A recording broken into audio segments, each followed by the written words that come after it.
Hello अस्सलाम वालेकुम, कैसे हैं आप सब लोग। अच्छा, ये जो हमारा चैप्टर है ना नोमेनक्लेचर वाला, ये मतलब कि ये छोटा सा है, तो इसका इंट्रो तो पहले मैं कुछ करा ही चुकी हूँ। तो आज इस लेक्चर में ना हम सारा का सारा चैप्टर ही ना कवर कर लेंगे, क्योंकि ये बहुत छोटा सा है। इसके मतलब अलग अलग लेक्चर बनाना तो फिर वो आपके लिए भी मुश्किल होगी उन्हें ढूंढना। कुछ लोगों को तो मतलब प्ले लिस्ट का भी नहीं पता होता। कमेंट बॉक्स में आके वो पूछ रहे होते हैं कि आपके बाकी के लेक्चर कहाँ पढ़े हैं और प्ले लिस्ट कैसे खोलनी है। तो ये सारा जो है चैप्टर आज ही जो है हम कवर कर लेंगे। तो अच्छा देखिए, सबसे पहले जो है यहाँ पे ये नोमेनक्लेचर की डेफिनेशन देखें। The assignment of a distinctive name to each species called nomenclature. हर स्पीशी को जो एक अलग से नाम देना होता है, ठीक है। तो ये जो तरीका है, ये जो प्रोसेस है जिसमें हम हर स्पीशी को एक अलग से नाम दे रही हैं, एक डिस्टिंक्टिव नेम दे रही हैं जो कि सिर्फ उसका है और मतलब कि किसी और का नहीं है, ठीक है। तो ये जो नाम देने की टेक्निक है इसे हम नोमेनक्लेचर कहते हैं। Nomenclature gives identity to a specimen. अब जिस तरह नाम हमें एक शनाख्त दे देती हैं, ठीक है, इसी तरह उस वो जो स्पेसिमेन प्लांट का होता है उसे भी वो जो नोमेनक्लेचर की टेक्निक है नाम देने की, उसे एक आइडेंटिटी, एक शनाख्त दे देती है। Nomenclature provide basic platform for the study of different species in different regions of the same country और इन डिफरेंट कंट्रीज। जो नोमेनक्लेचर है ये एक प्लेटफॉर्म मुहैया करता है मुख्तलिफ स्पीशी को स्टडी करने के लिए एक ही मुल्क के मुख्तलिफ इलाकों में या फिर मुख्तलिफ मुल्कों के, मतलब कि ये एक प्लेटफॉर्म दे देगा जिसके ज़रिए से हम डिफरेंट स्पीशी को स्टडी कर सकते हैं। अब उनके नामों का पता होगा तो तभी स्टडी कर सकते हैं ना, ऐसे तो नहीं कर सकते। तो एक ही मुल्क के मुख्तलिफ इलाकों में या फिर मुख्तलिफ ममालिक में जो है हम इसके ज़रिए से स्टडी कर सकते हैं स्पीशी को। Communication between different scientist become most impossible without a standard nomenclature. अगर ये स्टैंडर्ड नोमेनक्लेचर का यानी कि नाम देने का तरीका ना होता तो ये जो डिफरेंट बॉटनिस्ट हैं, साइंटिस्ट हैं, इनका आपस में कम्युनिकेशन बहुत मुश्किल हो जाना था। क्योंकि अगर साइंटिफिक नेम ना होते तो हर इलाका जो है मतलब उसने अलग से ही जो है ना उस चीज़ को नाम दे रखा होता है, उनके अपने लोकल नेम होते हैं। तो अब जब एक इलाके के मतलब लोकल नेम है वो दूसरे इलाके के लोगों को तो नहीं पता होंगे, तो उन्होंने कहा कि क्यों ना ऐसे इनके नाम रख दिए जाएँ जो कि पूरी दुनिया में मतलब उस चीज़ का वो एक ही नाम हो, ठीक है, वो वेरी ना करें। तो इस सारे में हमने क्या देखा कि डिस्टिंक्टिव नेम देने की जो टेक्निक है इसे नोमेनक्लेचर कहते हैं, और इसके ज़रिए से हम मतलब मुख्तलिफ ममालिक में या एक ही मुल्क के मुख्तलिफ इलाकों में जो है इससे इस नोमेनक्लेचर के ज़रिए से हम एक प्लेटफॉर्म हासिल कर देते हैं डिफरेंट स्पीशी को स्टडी करने के लिए। और कम्युनिकेशन डिफरेंट बॉटनिस्ट और साइंटिस्ट के दरमियान ईजी हो जाती है नोमेनक्लेचर के ज़रिए से। और इसके अलावा ये स्पेसिमेन को जो है एक शनाख्त दे देता है।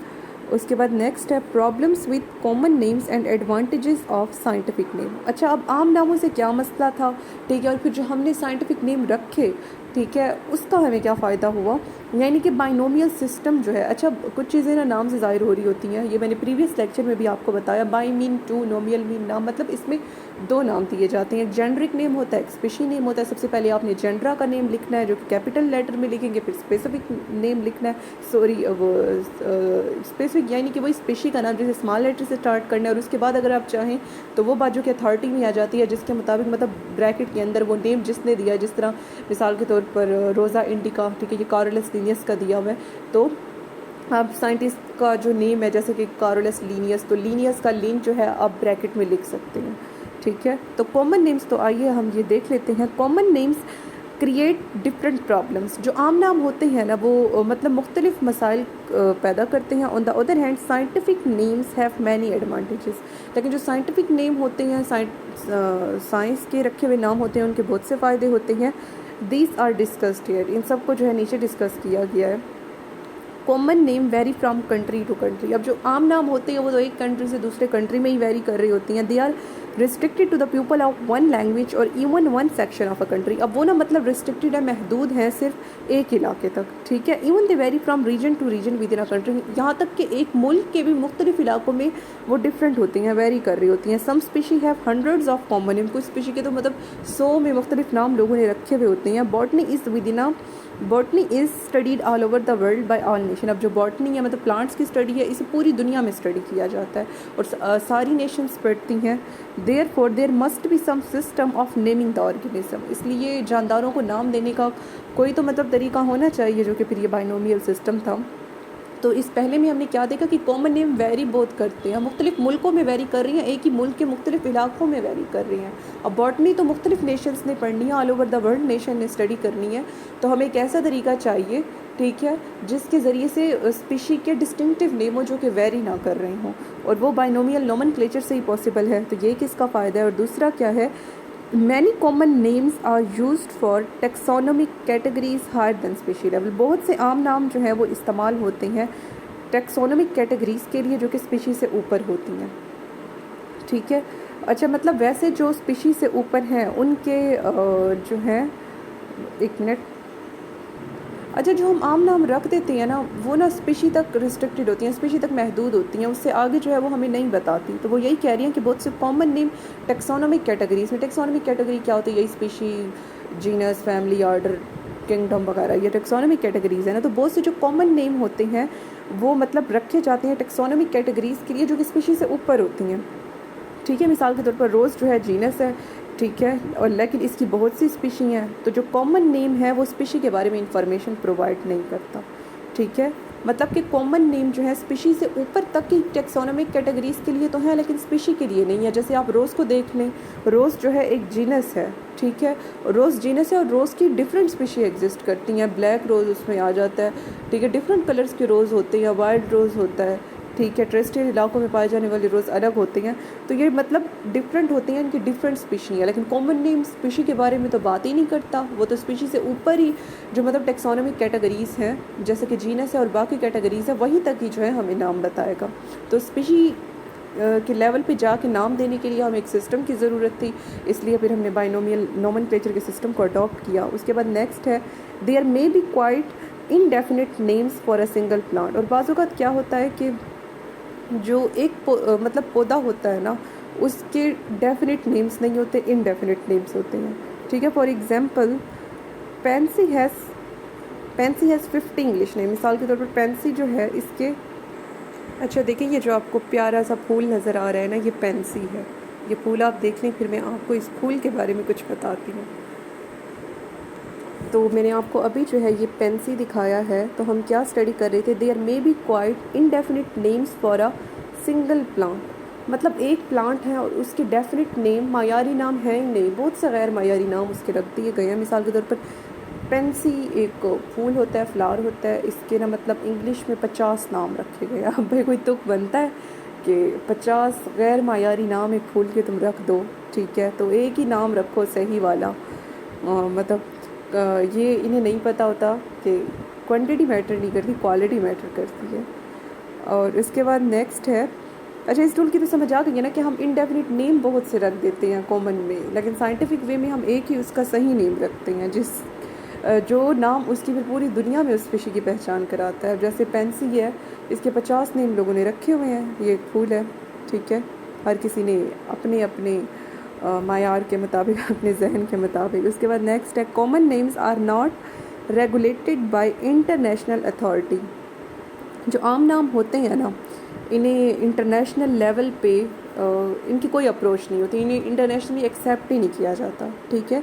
This common name give great trouble to a plant collector in a foreign country. अब जो एक बैरूनी मुल्क में बंदा है, उसने पौधे इकट्ठे करने हैं, ठीक है, तो उसके लिए तो फिर अगर आम नाम आपने रखे हुए हैं तो उसके लिए तो बड़ा मसला है। अब आपको तो पता है उस स्पीशी का नेम, लेकिन वो जो दूसरे इलाके का बंदा है वो तो वही नाम उस स्पीशी के जानता होगा जो कि उसके इलाके में लोगों के हैं। आपके इलाके के नेम तो वो नहीं जानता होगा। अगर आप उसे कहते हैं कि यूँ इकट्ठे करो, भेज दो, या फिर अब जिस तरह all over the world research work चल रहा है, ठीक है, अब और ये साइंटिफिक रिसर्च वर्क भी है जिसने मुख्तलिफ़ कंट्रीज़ को जो है आपस में जोड़ रखा है। अब जिस तरह हमारे डिफरेंट एक्सचेंज प्रोग्राम होते हैं, BS के भी होते हैं बाकी कंट्रीज़ के साथ, ठीक है। तो अगर फिर मतलब फ़ॉरेन वालों को पता ही नहीं है कि आपने इस स्पीशी का क्या नाम रखा हुआ है, आप कुछ कह रही हैं, उसका नाम ले रही हैं, वो कुछ ले रहे हैं, तो फिर ये तो प्रॉब्लम हो जाएगी रिसर्च में भी। तो ऐसा नाम होना चाहिए जिसे आप भी एक्सेप्ट करते हों और वो फॉरेन के रिसर्चर्स भी एक्सेप्ट करते हैं। तो यहाँ पे यही मैंने बताया कि जो कॉमन नेम होती है उनकी इंटरनेशनल अप्रोच या अथॉरिटी नहीं होती, ठीक है। और इसे जो फॉरेन कंट्री में प्लांट को कलेक्ट करने वाला रिसर्चर है उसे बड़ा मसला होना है। There he feels that local names are more difficult than botanical name, ठीक है। और वो बंदा फिर ना क्या महसूस करेगा कि जो लोकल नेम है ना, मतलब अब वो कहेगा कि इन्होंने जो अपने इलाकों में नाम रख रखे हैं ना, ठीक है, मतलब एक स्पीशी के 50 नेम है, वो बंदा कहेगा कि ये 50 नाम याद करने से बेहतर है मैं एक ही बोटेनिकल नेम याद कर लूँ, ठीक है। तो वो फिर बोटेनिकल नेम को फिर फ़ॉरेन लोग ज़्यादा प्रेफर करते हैं बजाय इसके कि वो हमारी एक स्पीशी के 50 नाम याद करें, ठीक है। और उसके बाद नेक्स्ट है many wild species are not known to common people. बहुत सी मतलब जंगल में पाई जाने वाली वाइल्ड स्पीशी जो है उसका आम लोगों को नहीं पता होता, thus they do not assign any name to them, इसलिए वो जब उन्हें पता ही नहीं है उन प्लांट्स का तो वो उन्हें नाम भी नहीं देते। Scientist discovered this wild species and assign them botanical name. अब आम लोगों को जंगल में पाई जाने वाली स्पीशी का नहीं पता, अब कोई हमारी तरह घर में रहने वाला बंदा है उसे क्या पता जंगल में कौन कौन सी स्पीशी है। अब ये तो जो बॉटनिस्ट जाएंगे, रिसर्च करेंगे, डिस्कवर करेंगे, उन्हीं को पता लगना है, ठीक है। और फिर वो बॉटनी के बंदे होते हैं, उन्होंने नाम भी अपने फिर बॉटनी वाले ही देने हैं। तो इस सारे में हमने 5 पॉइंट्स में क्या देखा, पहला क्या था कि वो वेरी करते हैं, चेंज होते हैं कंट्री टू कंट्री। दूसरे का क्या थीम था कि वो स्पीशीज़ से ऊपर हमें इन्फॉर्मेशन कॉमन नेम देते ही नहीं है, ठीक है। और थर्ड पे क्या था कि बहुत से इंडेफिनिट नेम लोगों ने रखे हुए हैं। फोर्थ ये था कि इंटरनेशनली इसे एक्सेप्ट नहीं किया जाता, फॉरेन के रिसर्चर एक्सेप्ट नहीं करते। और पाँचवा ये था कि वाइल्ड स्पीशी का हम लोगों को नहीं पता होता, इसलिए वो उन्हें नेम ही नहीं देते। लेकिन हमने तो हर स्पीशी को डिस्कवर करके नेम देना है, हमने तो अपना नॉलेज बढ़ाना है, तो जो बॉटनिस्ट उन्हें डिस्कवर करते हैं फिर वही उन्हें नेम दे देते हैं। उसके बाद ये नेक्स्ट है हमारे पास last rules, common names do not provide any information about the phylogenetic relationship of plant. Botanical name provide all the information about the species, genus, family, order, class and division of the plant. It makes the study of plant easier. अब जो आम local नाम होते हैं वो आपको कौन सी phylogeny मतलब बता रही होती हैं, ठीक है। अब जिस तरह प्याज है, इसे कोई वसल कहता है, कोई बसल कहता है, कोई गंडा कहता है, तो ये आपको मतलब बता, ये प्याज जो है आपको बता क्या रहा है कि इसका एंसेस्टर कौन है, ठीक है। या फिर मतलब इस स्पीशी का इस जीनस से किस तरह ताल्लुक़ है, इस जीनस का इसके ऑर्डर से कैसे ताल्लुक़ है, क्या कुछ आपको इनके लोकल नामों से पता चल रहा है? नहीं पता चल रहा ना, ठीक है। तो मतलब कॉमन नेम हमें फाइलोजेनी के बारे में नहीं बताते। फाइलोजेनी के बारे में स्टडी करने के लिए ज़रूरी है कि हम उनके साइंटिफिक नेम रखें, ठीक है। जो साइंटिफिक नेम होते हैं ना वो हमें उनकी फाइलोजेनी का भी बता रही होती हैं, वो पीछे से उनके रिलेशन जोड़ते आ रहे होते हैं टेक्सोनॉमिक कैटेगरीज़ के साथ और उनके एंसेस्टर के साथ भी, ठीक है। और इसके बाद नेक्स्ट है the binomials are more definite and precise than common name. जो बाइनोमियल होते हैं ना वो मतलब एक स्पीशी का नाम रखा गया है, ठीक है। अब मतलब वो लैटिन में नेम दिए गए हैं तो वो नाम जो है ना वो डेफिनेट होगा और वो प्रिसाइज होगा उसके लिए। मतलब एक तो वो उसके लिए इतना लंबा चौड़ा नाम नहीं रखते, ठीक है, प्रिसाइज करके लिखते हैं। और दूसरा वो जब नाम बोटेनिकल किसी चीज़ का होगा ना तो उसके पीछे कोई ना कोई रीज़न होगी। अच्छा, अब हम लोग जो है ना हमें उसकी रीज़न इतना नहीं पता चलेगी क्योंकि ये नेम लैटिन में है, लेकिन जो लैटिन का बंदा है उससे पता चल जाना है, जो जिसकी मदर लैंग्वेज ही मतलब लातीनी है उसने तो मतलब पता लगाना। लेकिन हम भी अगर मतलब लैटिन को स्टडी कर लें तो हमें मतलब फिर जब हम वो नाम देखेंगे जैसे कि रोज़ा इंडिका, होमो सैपियंस, ठीक है, ये सब देखेंगे तो हमें इनके मीनिंग क्लियर होने लग जाएंगे कि क्यों इन्होंने ये नेम इनके रखे। किसी न किसी खूबी की वजह से या उसके फाइलोजेनेटिक रिलेशन की वजह से जो है उसका वो नाम रखा गया होता है और वो डेफिनेट होता है और प्रिसाइज होता है, ठीक है। तो ये एक फ़ायदा है बाइनोमियल का। Scientific names are usually drive from Greek और लैटिन। जो साइंस के नाम हैं वो यूनानी ज़बान, ग्रीक में और लातीनी में रखे गए हैं। मोस्टली जो है वो कारोलस लीनियस ने दिए हैं जो कि लातीनी ज़बान में है, कुछ जो है ग्रीक में है।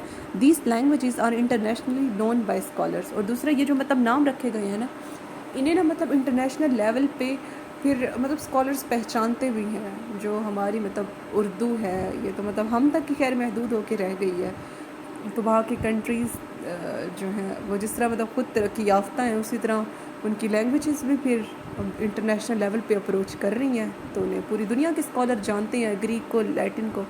तो उनके लिए फिर ना वो मतलब फिर नाम याद रखना बॉटनी के लैटिन लैंग्वेज में, ग्रीक में ईजी हो जाता है।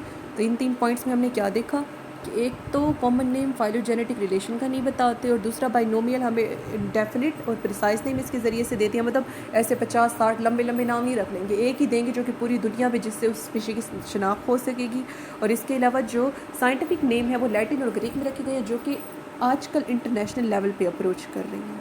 इंटरनेशनल लेवल के स्कॉलर्स, रिसर्चर्स, उन सबको ये लैंग्वेजेस आती हैं, ठीक है। तो उसके बाद नेक्स्ट है हमारे पास बाइनोमियल नोमेनक्लेचर ऑफ प्लांट्स। अब प्लांट्स का जो है हम बाइनोमियल नोमेनक्लेचर देख लेते हैं। The system of binomial nomenclature was given by Carlos Linnaeus. जो बाइनोमियल नोमेनक्लेचर का सिस्टम है वो कार्लोस लिनियस ने दिया। The system is based on giving every plant 2 name. अब इस सिस्टम में हम हर पौधे को 2 नाम देंगे। The binomial system of nomenclature has recognized naming system of plant. जो बाइनोमियल नोमेनक्लेचर है इसने बेसिकली पौधों को नाम देने का की जो है टेक्निक बताया। The binomial system of nomenclature has इस कहाँ गया इस यूनिवर्सल, या आलमगीर है, मतलब यूनिवर्सल लेवल पे ये यूज़ की जा रही है पूरी दुनिया में, इंटरनेशनल लेवल पे। It clearly indicate the level of classification involve in any description. और ये ना मतलब क्लियरली जाहिर करता है क्लासिफिकेशन के लेवल को जो कि शामिल है किसी भी डिस्क्रिप्शन में। किसी भी डिस्क्रिप्शन में क्लासिफिकेशन का कोई भी लेवल होगा ये उसे जाहिर कर रही है।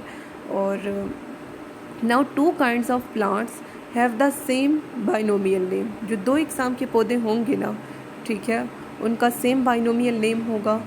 और एवरी प्लांट हैज़ ओनली,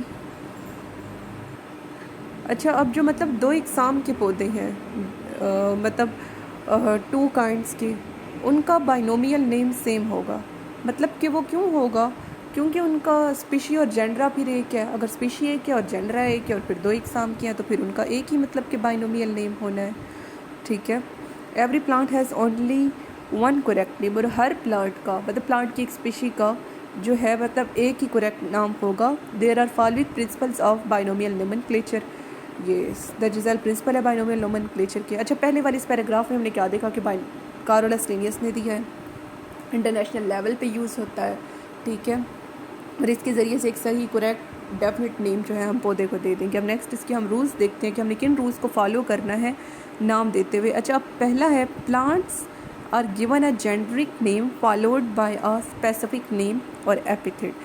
अब मतलब नाम लिखोगे ना तो पहले जेंडरिक नेम उसमें होगा और फिर स्पेसिफिक यानी कि स्पीशी का नेम होगा, और उस स्पीशी के नेम को हम एपिथेट भी कहते हैं। जेंडरिक नेम कैपिटल लेटर से, स्पेसिफिक नेम स्मॉल लेटर से। The generic name is noun, the specific epithet is an adjective. और जो वो जेंडरा का नेम होगा ना वो नाउन होगा, इसम होगा, लेकिन जो स्पेसिफिक नेम स्पीशी का नेम होगा वो एडजेक्टिव होगा, ठीक है। The genus name is always capitalize. जो जीनस का नाम है उसे आपने कैपिटल करके उसका पहले लेटर कैपिटल लिखना है। The modern technology is not to capitalize the specific name. जो मॉडर्न टेक्नोलॉजी है वो कहती है कि जेंडरा के नेम को कैपिटलाइज करो लेकिन स्पीशी के नेम को आपने कैपिटलाइज नहीं करना।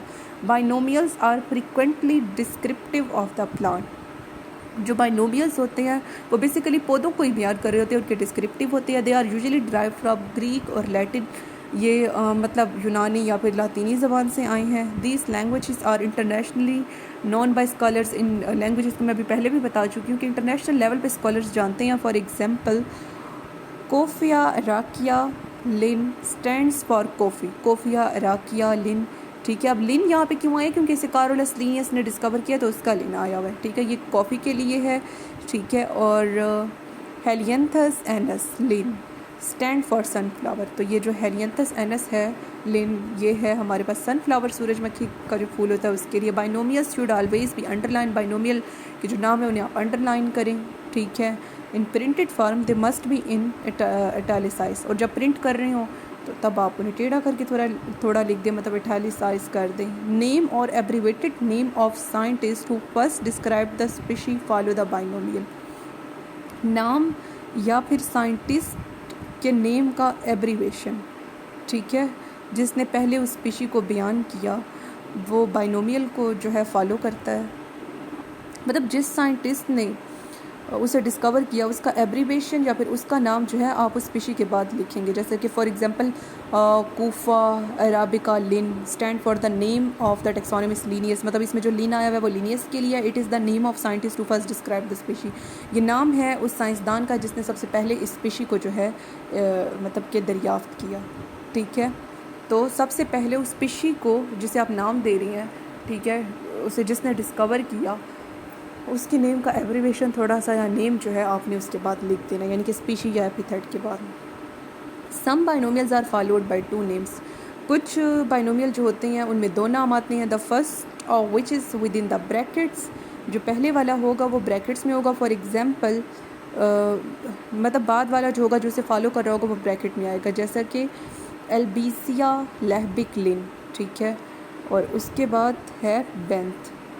The name within bracket is name of person who first describe this species. Bracket में मौजूद नेम उस बंदे का नाम है जिसने इसे पहले बयान किया, और जो बाद में ये बेंथ का नेम आ रहा है। Other name follows the parenthesis, और दूसरा नाम जो कि पेरेंथेसिस को फॉलो कर रहा है उसके बाद आ रहा है। It is the name of person responsible for currently recognized binomial. ये उस बंदे का नाम है जिसने हाल ही में बाइनोमियल को पहचाना, ठीक है, मतलब जिसने सबसे पहले उसका बाइनोमियल जो है नेम दिया। Here Linnaeus describe the plant for the first time, और लीनियस ने सबसे पहले प्लांट दिया, और जो बेंथम है जिसका बेंथ आया उसने इसके नेम को करेक्ट किया। मतलब बाज़ औक़ात दो नाम भी आ सकते हैं, तो जो ब्रैकेट के अंदर नेम होगा वो हमेशा उस बंदे का आप लिखें जिसने वो स्पीशीज़ सबसे पहले बयान की, और ब्रैकेट के बाद जो फिर एक नाम आता है, जैसे कि यहाँ पे बेंथ का आया जो कि बेंथम के लिए है, तो वो ब्रैकेट के बाद आने वाला नाम उस बंदे का होता है जिसने उसके नेम को सही करेक्ट किया है। मतलब पहले भी नाम था लेकिन अब उसने उसको करेक्ट करके बताया। उसके बाद नेक्स्ट है, there is reason for such author citations, it helps taxonomist in finding the original descriptions of plant. वो कह रहे हैं कि ये जो हमने ऊपर मतलब हवाले दिए हैं, काइटेशन हवालों को कहते हैं, मतलब साइंटिस्ट के दो साइंटिस्ट के नेम लिख रहे हैं, उनके एब्रीवेशंस, ठीक है। इसकी एक रीज़न है, ये टैक्सोनॉमिस्ट की मदद करता है प्लांट को ओरिजिनली तौर पे सही तौर पे बयान करने के लिए, ठीक है। Some time different worker use the same binomial accidentally to name different species. बाज़ औक़ात मुख्तलिफ वर्कर जो हैं वो इस्तेमाल करते हैं सेम बाइनोमियल को एक्सीडेंटली, मतलब वो ऐसा चाह नहीं रहे होते, गलती से जो है वो डिफरेंट स्पीशी को नाम देने के लिए पहले से मौजूद जो बाइनोमियल है उन्हें इस्तेमाल करने लग जाते हैं, ठीक है। और citations of name avoid this confusion, लेकिन जब मतलब साइंटिस्ट के नाम भी साथ लिखे होते हैं तो फिर वो वाला नाम नहीं देते, ठीक है। मतलब बाज़ औक़ात ऐसे मतलब बॉटनिस्ट रिसर्च कर रहे होते हैं, नई स्पीशी डिस्कवर होती है, तो वो ऐसा नाम उसे दे रहे होते हैं जो पहले से किसी स्पीशी का होता है, लेकिन अगर पहले से मतलब वो जो उस स्पीशी का नाम है उसके साथ अगर दो साइंटिस्ट के नेम लिखे हुए हैं, ठीक है, तो फिर वो पहचान जाएंगे कि फिर वो मतलब वही वाला नाम उसे दे भी दें। लेकिन अब चूँकि साइंटिस्ट का नेम डिफरेंट होगा, पहले जिस साइंटिस्ट ने डिस्कवर किया और उसके नेम को करेक्ट किया वो कोई और है, अगरचे नेम सेम है, लेकिन अब जिसने डिस्कवर किया, ठीक है, और उसके नेम को करेक्ट किया वो कोई और है, ठीक है। तो इस तरह से कन्फ्यूजन से भी बच जाता है अगर मतलब नाम सेम हो भी जाए तो। उसके बाद नेक्स्ट है, similarly some time the year in which the plant was described is written after the author as name following the binomial. और बाज़ वक़्त क्या होता है कि बाइनोमियल के बाद जो नेम आते हैं ना, उसके बाद ना हम उस ईयर का नेम भी लिख देते हैं जिसमें वो जो पौधा है वो डिस्कवर हुआ। अच्छा, अब ना हम नेक्स्ट देखते हैं international code of botanical nomenclature ICBN। कई जगह हम ये वर्ड पढ़ते आ रहे हैं, तो देखते हैं अब मतलब ये क्या है। इन 1950 the 7th international botanical Congress was held at Scotland. 1950 में 7वीं इंटरनेशनल बोटनी की कांग्रेस हुई स्कॉटलैंड में। Rules of nomenclature were discussed in the Congress. जो नाम देने के रूल्स थे वो इसमें डिस्कस किए गए। Many minor changes made in the rules, बहुत सी छोटी छोटी चेंजेस इन रूल्स में की गई, ठीक है। Then in 1956 Lanjouw announce the rules of nomenclature. 1956 में जो लेंज्यू था बॉटनिस्ट, उसने नोमेनक्लेचर के रूल्स दिए एज द रिजल्ट ऑफ थारो स्टडी ऑफ मैनी ईयर्स। बहुत साल स्टडी करने के बाद कहा जाता है कि इसने तकरीबन 100 साल बॉटनी को स्टडी किया था। तो 100 साल बॉटनी को स्टडी करने के बाद लेंज्यू जो था इसने नोमेनक्लेचर के रूल्स दिए। 1956 में different meeting of ICBN held in different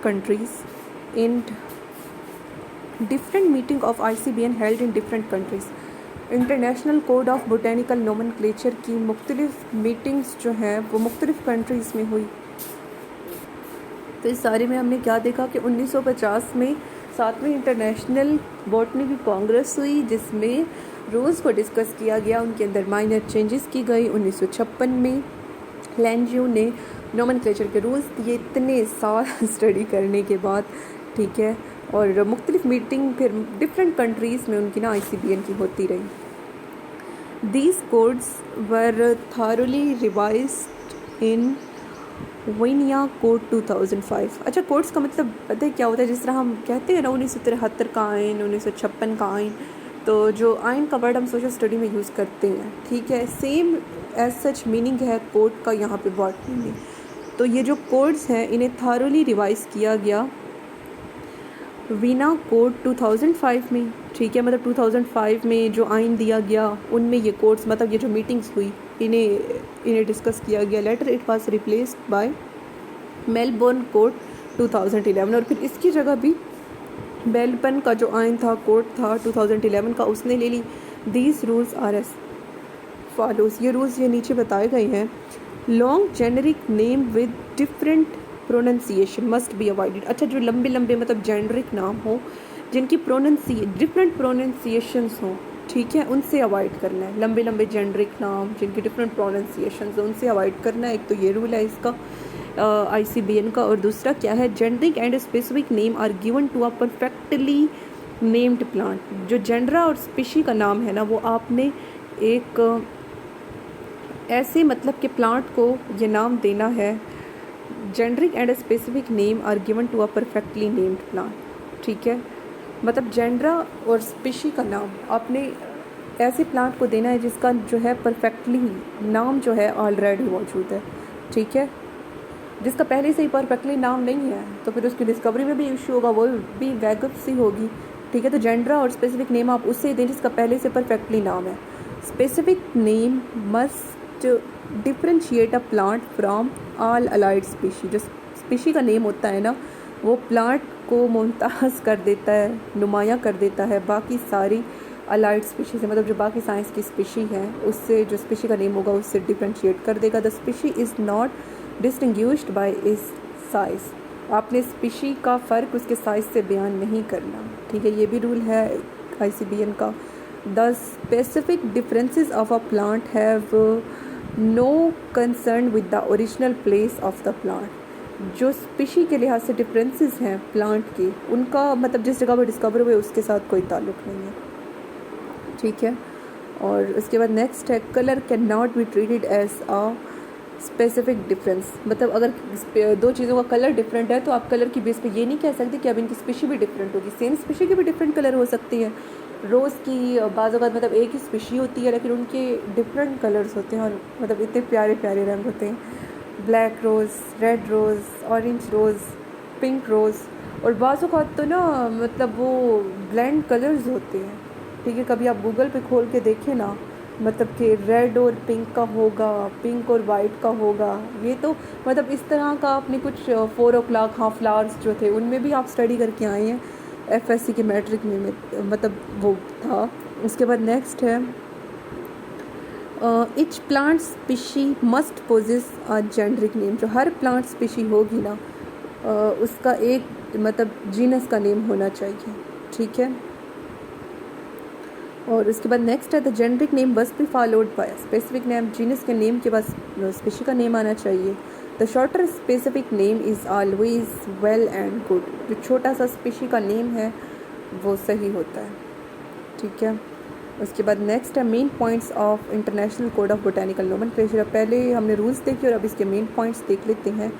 the code is divided into 3 part. ये जो कोड है ना ICBN का, ये जो आइन है इसे 3 हिस्सों में डिवाइड किया गया है। प्रिंसिपल्स, रूल्स एंड रिकमेंडेशंस, ठीक है। पहले प्रिंसिपल्स देख लेते हैं। The principles are basic points on which the code is based.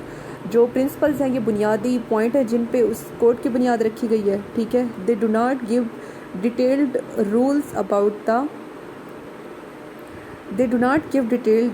About the nomenclature.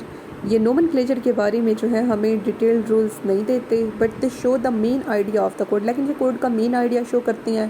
They should be kept in view bye botanist for publishing a new taxon. इन्हें नज़र में रखना चाहिए बॉटनिस्ट को नया टेक्सन जो है उसे पब्लिश करने के लिए, ठीक है। और एवरी टेक्सन और a group of plant can have only one correct name. और हर जो मतलब कि टेक्सन होगा या फिर पौधों का ग्रुप होगा उसका एक ही सही नाम हो सकता है। और a name could be applied to one group of plant. और जो नाम है वो पौधों के एक ग्रुप को दिया जा सकता है। तो इस बारे में हमने क्या देखा कि ये ना बेसिक आइडिया है होते हैं प्रिंसिपल उसका ICBN का, और ये हमें नोमेनक्लेचर का नहीं बताते लेकिन जो कोड का बेसिक आइडिया ज़ाहिर करते हैं। ये उसके बेसिक पॉइंट होते हैं जिस पे कोड बेस कर रहा होता है, ठीक है। और नया टेक्सन डिस्कवर करते हुए बॉटनिस्ट को इसे नज़र में रखना चाहिए। और हर टेक्सन या फिर पौधों का जो ग्रुप होगा उसका एक ही मतलब कि सही नाम होगा, ठीक है। और जो एक नाम है वो पौधों के ग्रुप को भी आप दे सकते हैं, मतलब ज़रूरी नहीं है 1-2 पौधे को दें, पूरे ग्रुप को भी आप दे सकते हैं। उसके बाद नेक्स्ट रूल्स हैं, these rules give detailed prescriptions on all points for naming plant. ये रूल्स जो हैं ये हमें डिटेल बताते हैं सारे पॉइंट्स के बारे में पौधों को नाम देने की, मतलब पौधों को नाम देना है, उन्हें नाम देने के लिए जिन जिन पॉइंट्स को मद्देनज़र रखना चाहिए उनकी डिटेल हमें कौन बताएगा, रूल्स बताएंगे। ठीक है। उसके बाद next recommendation, the recommendations are practical application of the rules. और रूल्स को जब आप अप्लाई करते हुए काम करते हैं तो ये जो आपकी प्रैक्टिकलिटी है इसे आप रिकमेंडेशन कहेंगे। अच्छा, उसके बाद नेक्स्ट जो है हम कुछ रूल्स देख लेते हैं। Method of naming of plant, पौधों को नाम देने का मतलब क्या तरीका होना चाहिए। The first name is name of genus, पहला नाम जीनस का नाम होता है। The genus of an animal begins with a capital letter, जो जीनस होता है वो कैपिटल लेटर से स्टार्ट होता है। The genus name is generally a noun, और ये नाउन होता है। It indicate some prominent character of the genus, ये जीनस का ना कोई प्रोमिनेंट करेक्टर जाहिर कर रहा होता है। अच्छा, तो हम देख रहे थे method of naming of plant. तो पहला नाम हमने देखा है जीनस नेम होता है और ये कैपिटल लेटर से स्टार्ट होता है और ये नाउन होता है और ये किसी प्रोमिनेंट किसी ख़ास करेक्टर को जो है जाहिर कर रहा होता है जीनस के, और इसकी बुनियाद जो है किसी मशहूर बंदे के नाम पर रखी गई होती है। ठीक है, कोई एमिनेंट बंदा, ठीक है, जिसने मतलब जिसका उसकी डिस्कवरी में या नाम रखने में रोल हो, और मतलब जिसका प्रीवियस नेम है वो रखने में, और द नेम में be continued which was present before the presence of Linnaeus. और ये नाम जो है वो कंटिन्यू रह सकता है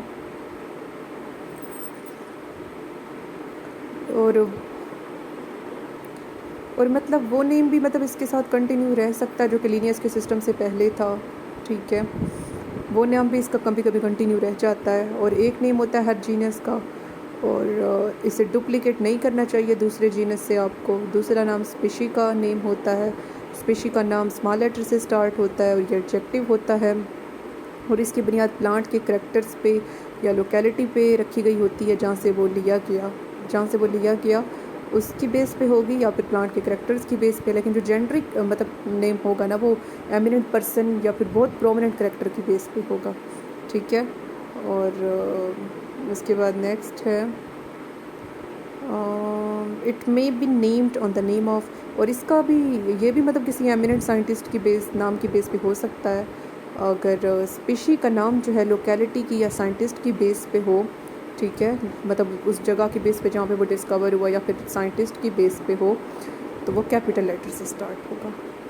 उसके बाद नेक्स्ट है हमारे पास रैंक्स ऑफ टेक्सा के रैंक्स, उसके दर्जे। इन 1956 एडिशन ऑफ द कोड, जो 1956 का कोड है, एडिशन है, the word taxon was introduced for the first time. उस वक्त टैक्सन का वर्ड पहली बार इंट्रोड्यूस कराया गया। It is used for taxonomic groups of any rank, ये टैक्सोनॉमिक ग्रुप के लिए इस्तेमाल होता है किसी भी दर्जे की किसी भी रैंक की। जैसे कि आर्टिकल 1 में the rank of the species basic, species का दर्जा स्पीशी की रैंक बेसिक है। वन और more species make up a genus, एक या उससे ज़्यादा स्पीशी जो हैं वो जीनस बना देंगे, एक या उससे ज़्यादा जेंडर फैमिली बना देंगे, एक या उससे ज़्यादा फैमिलीज ऑर्डर बना देंगे, एक या उससे ज़्यादा ऑर्डर क्लास बना देंगे, एक या उससे ज़्यादा क्लासेस डिवीजन बना देंगे, और बहुत सी डिवीजन्स मिलकर प्लांट का किंगडम बना देंगी और उसके बाद ये कोड जो है ये मतलब ख़ास तौर पे ये जो कोड है इसकी मतलब ख़ास प्रोविजंस हैं, मतलब इसमें सहूलियात मुहैया की गई हैं मुख्तलिफ टैक्सा को नाम देने के लिए। उसके बाद नेक्स्ट है the names of families must and in एशियाई, जो फैमिली का नेम है वो एशियाई पे एंड होता है, ऑर्डर का नेम एल्स पे, फैमिली एशियाई, ऑर्डर का नेम एल्स पे। उसके बाद नेक्स्ट है टाइप मेथड। टाइप मेथड क्या है, ये मॉडिफिकेशन है जो कि इस कोड में इंट्रोड्यूस कराई गई है। प्रिंसिपल 2 के मुताबिक जो टेक्सोनॉमिक ग्रुप के नाम की एप्लीकेशन है उसका पता लगता है नोमेनक्लेचर की टाइप से। ठीक है, मतलब कि जो टेक्सोनॉमिक ग्रुप हैं उनके जो नामों की एप्लीकेशंस हैं, ठीक है, उसका किससे पता चलेगा, उसका नोमेनक्लेचर की जो टाइप है उसके ज़रिए से पता चलेगा। It is about description of नई, और इसका मतलब क्या है कि ऑथर इस बात का मतलब है कि ऑथर के ज़रिए से नई स्पीशी का बताना, ठीक है, और जो ऑथर है उसे स्पेसिमेन की टाइप को ज़ाहिर करना चाहिए, ठीक है, वो स्पेसिमेन की टाइप के बारे में बताए जो उसका मुसन्निफ़ है, ऑथर है, जो न्यू स्पीशी है उसे बयान किया जाता है ये जो टाइप है स्पेसिमेन का उसकी बेस पे, ठीक है, ये जो स्पेसिमेन की टाइप होगी, स्पीशी की जो टाइप होगी उसकी बेस पर जो है नई स्पीशी को बयान किया जाता है। जो स्मॉल हर्बेशियस प्लांट्स हैं उन्हें रखा जाता है एक हर्बेरियम शीट पे, और सारी शीट को जो है टाइप के तौर पे आप मार्क करेंगे। कुछ केसेस में जो स्पेसिमेन है वो उसे हम महफूज नहीं रह सकते, ठीक है, और यहाँ पे जो है वजाहत बताई गई है डिस्क्रिप्शन के लिए। अच्छा, यहाँ पे अब डिस्क्रिप्शन फिर क्या बताई गई है कि जो जीनस की टाइप है वो स्पीशी हो सकती है, और जो फैमिली की टाइप है वो जीनस हो सकती है। और इन स्पेसिमेन को फिर कैसे प्रिजर्व करते हैं, ये दर्जैल रसूल बताए गए हैं इनकी बेस पे। हॉलोटाइप क्या होता है, जो स्पेसिमेन को हम असल तौर पे बयान करते हैं, जो ओरिजिनल डिस्क्रिप्शन है, ठीक है, जिसे कोई ऑथर बताता है उसे हम हॉलोटाइप कहेंगे। लेक्टोटाइप क्या होगा, बाज़ औक़ात ओरिजिनल ऑथर जो है वो किसी स्पेसिफिक प्लांट को इंडिकेट नहीं कर पाता टाइप स्पेसिमेन के तौर पर, तो फिर जो एक कॉम्पिटेंट बंदा होगा वो एक पौधा सिलेक्ट कर लेगा उस मटेरियल से जिसे ऑथर ने स्टडी किया है, ठीक है। तो ये जो सिलेक्टेड टाइप ऑफ स्पेसिमेन है उस बंदे के ज़रिए से उसे लेक्टोटाइप कहेंगे। मतलब बाज़ औक़ात जो मतलब ओरिजिनल ऑथर होगा वो स्पेसिफाई किसी चीज़ को नहीं करेगा, बाद में कॉम्पिटेंट बंदा आएगा, ठीक है, वो उसकी चीज़ों में से एक चीज़ को स्पेसिफाई कर लेगा, तो फिर वो जिसे स्पेसिफाई कर लेगा वो कॉम्पिटेंट बंदा उसे लेक्टोटाइप कहेंगे। उसके बाद नियोटाइप क्या होता है कि बाज़ औक़ात जिसे मतलब लेक्टोटाइप तो था ना कि अगरचे उसने उसे टाइप स्पेसिमेन के तौर पर ऑथर ने इंडिकेट नहीं किया था, लेकिन उसका मटेरियल मौजूद तो था, तभी उस कॉम्पिटेंट बंदे ने उसमें से पता लगा लिया और वो लेक्टोटाइप बन गया। लेकिन बाज़ औक़ात वो स्टफ़ ही हमारे पास मिसिंग होता है, वो मौजूद ही नहीं होता जिसे ऑथर ने स्टडी किया, तो फिर वो जो कॉम्पिटेंट बंदा होता है वो क्या करता है, वो ऐसे ही मतलब सपोज कर लेता है, वो सिलेक्ट कर लेता है किसी स्पेसिमेन को टाइप स्पेसिमेन के तौर पर, ठीक है। तो फिर ये जो खुद से उसका सपोज करना होगा, लेट करना होगा स्पेसिमेन को टाइप स्पेसिमेन से, इसे हम नियोटाइप कहेंगे, ठीक है। उसके बाद आइसोटाइप क्या होगा, बाज़ औक़ात जो ऑथर है, अच्छा हॉलोटाइप क्या होता है, ये ओरिजिनल टाइप का स्पेसिमेन होता है, इसके अलावा जो बाकी सारे स्पेसिमेन होंगे ना उन्हें हम आइसोटाइप कहेंगे। तो ये सारा था हमारे पास, हॉलोटाइप ओरिजिनल वाला, लेक्टोटाइप उस ऑथर का मौजूद है लेकिन उसने सिलेक्ट नहीं किया, उसकी मौजूद मटेरियल में से एक सिलेक्ट कर लो लेक्टोटाइप, लेकिन अगर उसका मौजूद ही नहीं है खुद से एक लेट कर लो, सिलेक्ट कर ले वो कॉम्पिटेंट बंदा, तो वो नियोटाइप, और हॉलोटाइप के अलावा यानी कि जो ओरिजिनल वाला है उसके अलावा सारा आइसोटाइप। उसके बाद नेक्स्ट है हमारे पास पैराटाइप। पैराटाइप क्या होता है, the specimen which have been referred by the author as similar to other type of specimen। अच्छा, अब ऑथर क्या करता है कि वो किसी स्पेसिमेन के बारे में कह देता है कि वो दूसरे स्पेसिमेन से मिलता है, ठीक है, तो वो मतलब कि मटेरियल जिसे ऑथर सिमिलर कह देगा दूसरे स्पेसिमेन को, तो उसके कहे गए सिमिलर मटेरियल को फिर हम पैराटाइप कहेंगे। सिनटाइप क्या होगा, sometime more than one specimen has been designated by the author as type specimen। Now one of those specimen become holotype while others ones are known as syntype, ठीक है। बाज़ औक़ात क्या होगा कि वो जो ऑथर है एक से ज़्यादा स्पेसिमेन दे देगा, एक उनमें से हॉलोटाइप होगा और जो बाकी सारे होंगे वो हमारे पास सिनटाइप बन जाएंगे, ठीक है। अच्छा, अब पहले जो है हमने यहाँ पे देखा था आइसोटाइप, ठीक है, इसमें हमने क्या कहा था कि हॉलोटाइप के अलावा वाले सारे जो हैं वो हमारे पास आइसोटाइप होंगे, और यहाँ पे अच्छा उसमें ना मतलब साइंटिस्ट डिज़ाइन ही इस आइसोटाइप में एक कर रहा था, हॉलोटाइप के अलावा वाले सारे, लेकिन इसमें क्या होता है कि हॉलोटाइप भी होता है और बाकी सारे भी होते हैं, और उनमें से वो एक चुन लेगा हॉलोटाइप के अलावा वाला, तो वो सिनटाइप होगा, ठीक है। उसमें डिज़ाइनेटेड दोनों नहीं थे, इसमें सारे डिज़ाइनेटेड हैं, ठीक है।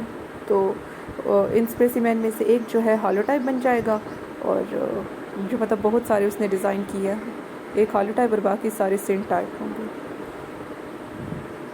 अच्छा, उसके बाद ये नेक्स्ट कह रही हैं कि स्पेसिमेन को फिक्स करना बहुत ज़्यादा अहम है, ये कोड में बताया गया, आर्टिकल 35 में ये बयान किया गया कि पब्लिश करना जनवरी में या फिर जनवरी के बाद, 1 जनवरी में या जनवरी के बाद 1958 में ठीक है, नए टैक्सा का नेम वो सिर्फ तभी तक वैलिड है जब तक जो नोमेनक्लेचर है उसे इंडिकेट किया जाता है। यानी इस बात का मतलब यह है कि नए टैक्सा का नाम जो है बताना वो तभी तक वैलिड है जब तक कि जो नया नोमेनक्लेचर है, ठीक है, सॉरी, जब तक जो है उसका नोमेनक्लेचर ना बताया जाए। नए टैक्सा का नाम तभी अहमियत का हामिल होगा जब नोमेनक्लेचर के मुताबिक मतलब दिया गया होगा, ऐसे नहीं होगा। उसके बाद नेक्स्ट है authority. The person who first describe a new species and give it a name become the authority for that species. अब वो बंदा जिसने पहले एक स्पीशी को बयान किया और फिर उसका नाम दिया है तो वो स्पीशी के लिए अथॉरिटी बन जाएगा। The name of that species is always followed by his full name और standard abbreviation of his name. तो फिर क्या करेंगे कि उस स्पीशी का जब आप नाम लिखेंगे ना, यानी कि पहले जनरा नेम लिखा फिर स्पीशी नेम लिखा, तो उसके बाद उस बॉटनिस्ट का नाम जिसने उसे डिस्कवर किया और नाम दिया पहली बार, ठीक है, या फिर उसका एब्रीवेशन हमने लास्ट में लिखना है। For example Solanum melongena Linn, it is scientific name of brinjal. Solanum melongena Linn जो है ये साइंटिफिक नेम है ब्रिंजल का हमारे पास। अच्छा देखिए, ये हमारे पास ये जो ब्रिंजल है ना ये बैंगन होते हैं, ठीक है। तो ये जो हमने इसका नाम बताया है सोलेनम मेलनजीना लिन, ठीक है, तो ये साइंटिफिक नेम है ब्रिंजल का और ये जाहिर करता है कि ये इसमें लिन का मौजूद होना जाहिर करते हैं कि इसे कॉरुलस लिनियस है। उसके बाद नेक्स्ट है प्रिंसिपल ऑफ प्रायोरिटी। अब ये क्या बला होती है? Scientific name is reversed for each type of plant. Scientific name को हम रिवर्स कर देते हैं प्लांट के हर टाइप के लिए। इन सम केसेस बाय मॉस्क्रिप्शन और error the same type of plant is given another scientific name। बाज़ औक़ात क्या होता है कि किसी गलती की वजह से जो सेम टाइप ऑफ प्लांट होता है उसे एक और साइंटिफिक नेम दे दिया जाता है। मतलब एक ही प्लांट है, पहले उसका साइंटिफिक नेम था, उसे एक और साइंटिफिक नेम दे दिया गया। Then the valid name is older one. तो फिर वैलिड नेम तो पुराने वाला है उसे बरकरार रखा जाता है, जो नया नेम है उसे डिस्कार्ड यानी कि ख़त्म कर दिया जाता है और उसका सिनोनिम बना दिया जाता है। जो रिजेक्शन होती है नाम की, ठीक है, वैलिड नेम के लिए, उसे हम कहते हैं प्रिंसिपल ऑफ प्रायोरिटी। मतलब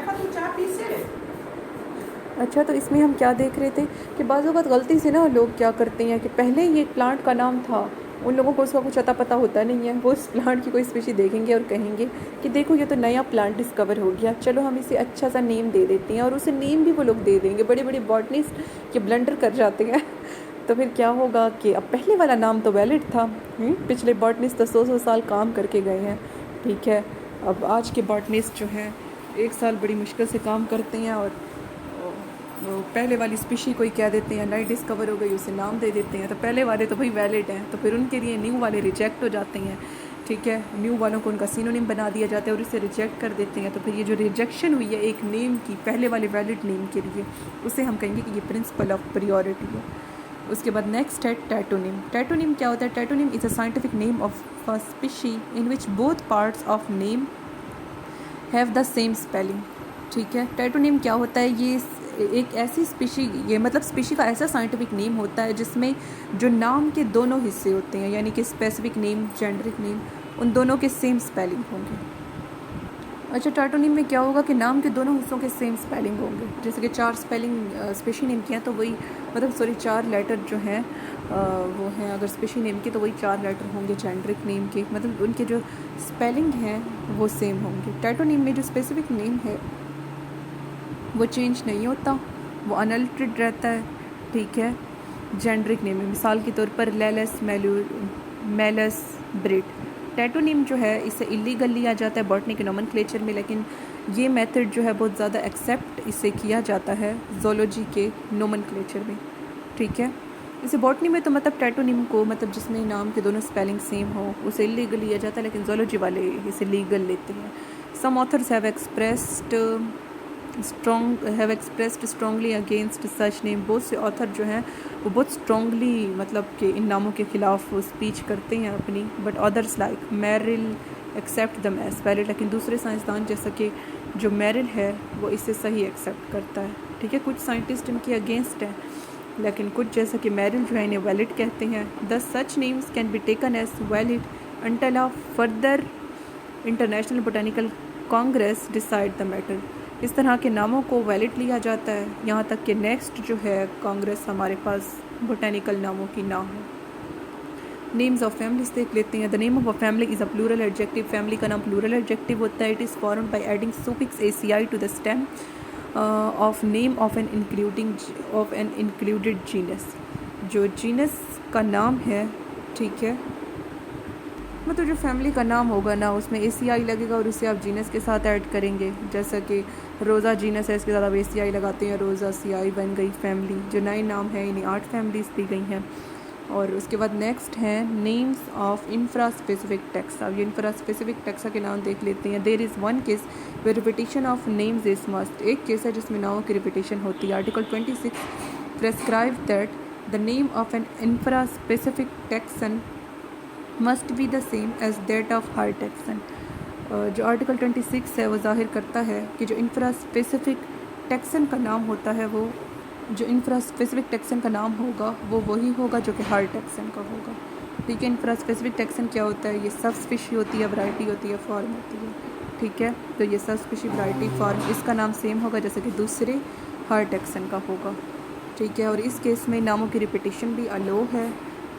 ठीक है, इंफ्रा स्पेसिफिक नामों के केस में। और इस केस में इंफ्रा स्पेसिफिक टेक्सन यानी कि सब स्पीशी, वैरायटी या फॉर्म जो है उसका नेम किससे मिलता होगा? वो हर टेक्सन से मिलता होगा। उसके बाद नेक्स्ट है डिस्कवरी ऑफ न्यू स्पीशी।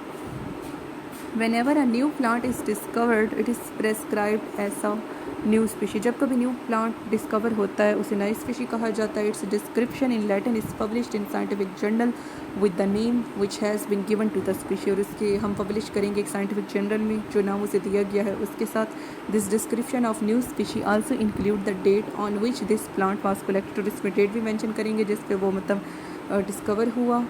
और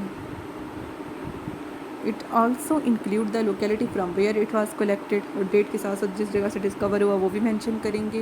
द प्लेस और herbarium where this new plant has been deposited as type specimen as also given. और वो जगह या हर्बेरियम जहाँ पे इस नए प्लांट को डिपॉजिट कराया गया। हर्बेरियम क्या होती है हमारे पास?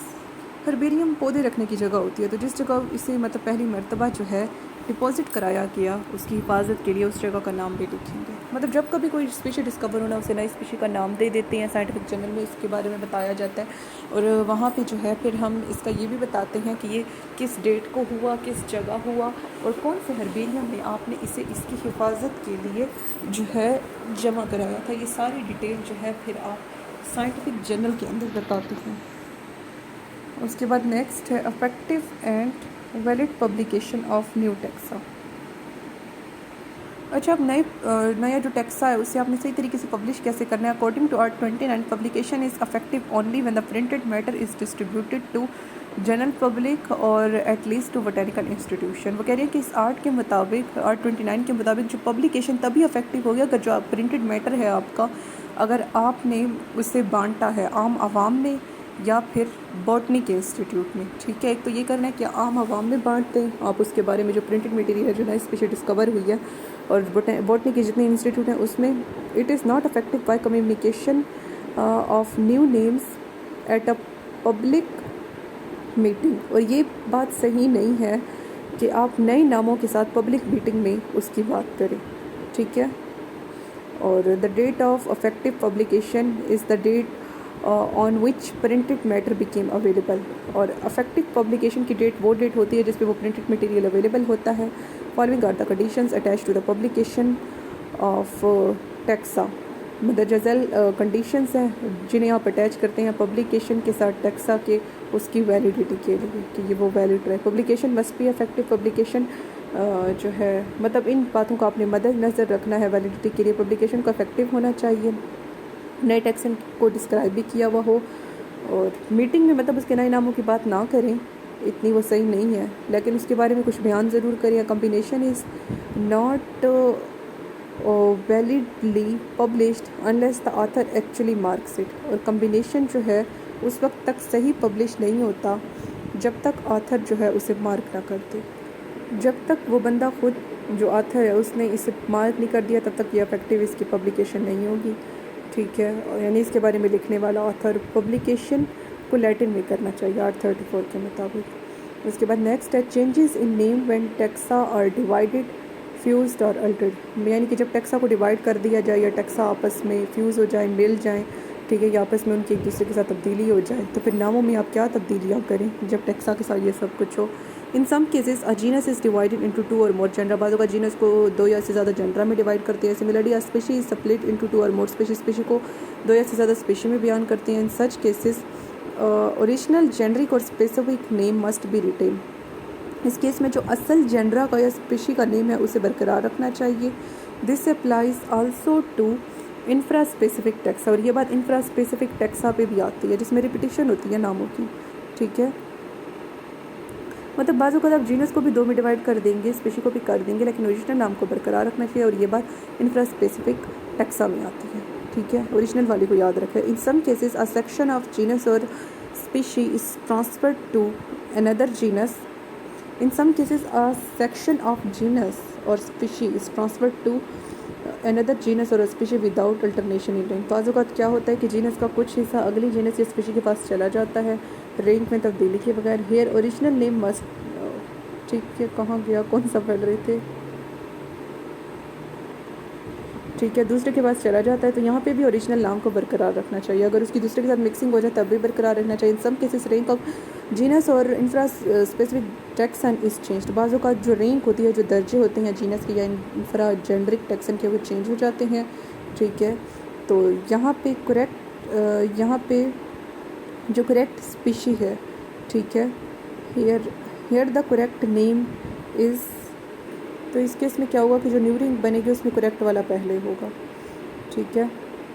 यानी कि बाज़ औक़ात उनकी रैंक्स आपस में एक्सचेंज हो भी जाए तो जो न्यू रैंक बनेगी उसमें जो सही वाला होगा, करेक्ट वन, वो पहले होगा। In some cases taxa of same rank are united into one, बाज़ औक़ात क्या होगा कि एक ही दर्जे के, एक ही रैंक के जो टैक्सा होंगे वो एक ही में जुड़े हुए होंगे। Here the oldest name must be used, बाज़ औक़ात मतलब वो एक ही के साथ जो टैक्सा होंगे वो जुड़े हुए, एक ही दर्जा है मतलब कि एक ही रैंक है, उसके जो टैक्सा हैं वो एक के साथ जुड़े हुए होंगे, एक ही चीज़ के साथ फ्यूज्ड होंगे, एक ही रैंक के साथ।